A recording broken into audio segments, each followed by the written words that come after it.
Emily Dickinson's poem, I'm Wife, I've Finished That, offers a nuanced exploration of the roles of women, marriage, and identity. The poem is written from the perspective of a woman who has transitioned from being a maiden to a wife, reflecting on the changes and implications of this new identity. Through a series of vivid metaphors and contemplative lines, Dickinson delves into the societal expectations and personal realizations that come with this transformation. The poem begins with the speaker declaring, I'm wife, I've finished that, signaling a sense of completion or achievement. This opening line immediately sets a tone of finality, suggesting that becoming a wife is a significant milestone in the speaker's life. The word, finished, implies that the previous stage of life, presumably maidenhood, is now over, and the speaker has embraced a new role. As the poem progresses, the speaker contrasts her current state with her former self. She refers to her previous identity as the girl, a phase that seems distant and almost otherworldly. This distinction between wife and girl highlights the societal perception of marriage as a transformative event that fundamentally alters a woman's identity and place in the world. The speaker then reflects on the societal expectations associated with being a wife. The phrase, "It's safer so," suggests that marriage provides a sense of security and social acceptance. This line hints at the societal pressures and norms that dictate a woman's role, implying that conforming to the institution of marriage is a way to ensure stability and protection.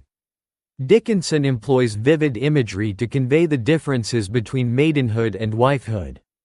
The speaker describes her former self as, I rose, because he sank. This line evokes a sense of elevation and subjugation, indicating that the speaker's rise to the status of wife is dependent on the subordination of her previous, independent self. The use of the verb, sank, suggests a loss of freedom or autonomy. The poem also touches on the concept of power dynamics within marriage. The speaker's new role as a wife brings with it a sense of authority and legitimacy, as implied by the phrase, I'm czar, I'm woman now. By equating herself to a czar, the speaker underscores the newfound power and influence she possesses as a married woman. This line, however, also carries an ironic undertone, as the comparison to a czar, a figure often associated with autocracy and control, may hint at the rigid and constraining aspects of marriage. Throughout the poem, the speaker grapples with the complexities of her new identity. While she acknowledges the societal benefits of being a wife, there is an undercurrent of ambivalence and introspection. The poem's tone suggests that the speaker is still coming to terms with the implications of her transformation, oscillating between acceptance and subtle critique. The phrase, this being comfort, then, encapsulates the dual nature of the speaker's experience. On one hand, marriage provides comfort and societal validation. On the other hand, it comes with inherent sacrifices and constraints. This line encapsulates the tension between personal fulfillment and societal conformity that lies at the heart of the poem. As the poem nears its conclusion, the speaker reflects on the passage of time and the inevitability of change.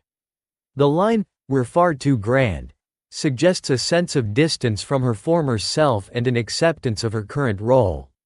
This acknowledgement of change is tinged with both resignation and a hint of pride, as the speaker embraces her new identity while also recognizing the cost of this transformation. In the final lines, the speaker contemplates the broader implications of her journey. The phrase, "He's nearer than the sky," evokes a sense of intimacy and connection, indicating that the speaker's relationship with her husband is now central to her existence.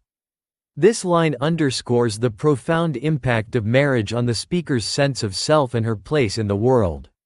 I'm Wife, I've Finished That, by Emily Dickinson is a reflective and multifaceted exploration of marriage and identity. Through the speaker's introspective monologue, Dickinson delves into the societal expectations and personal realizations that accompany the transition from maidenhood to wifehood. The poem captures the complexities of this transformation, highlighting the interplay between societal norms, personal fulfillment, and the evolving nature of identity.